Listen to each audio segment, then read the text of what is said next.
Следующий вопрос. Есть население, есть государство.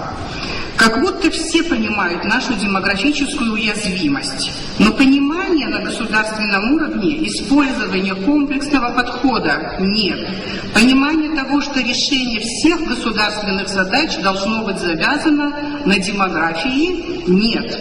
Без детских садов, хороших школ, поддержки многодетных семей, правильной идеологии, жизненных ценностей не будет демографического роста. Без него не будет экономического роста.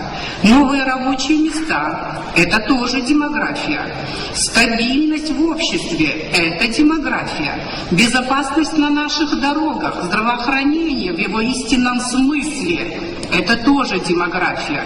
В свою очередь, демография – это важнейшее условие развития экономики.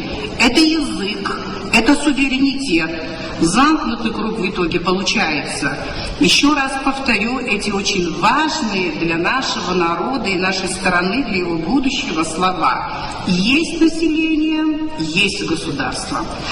Какое отношение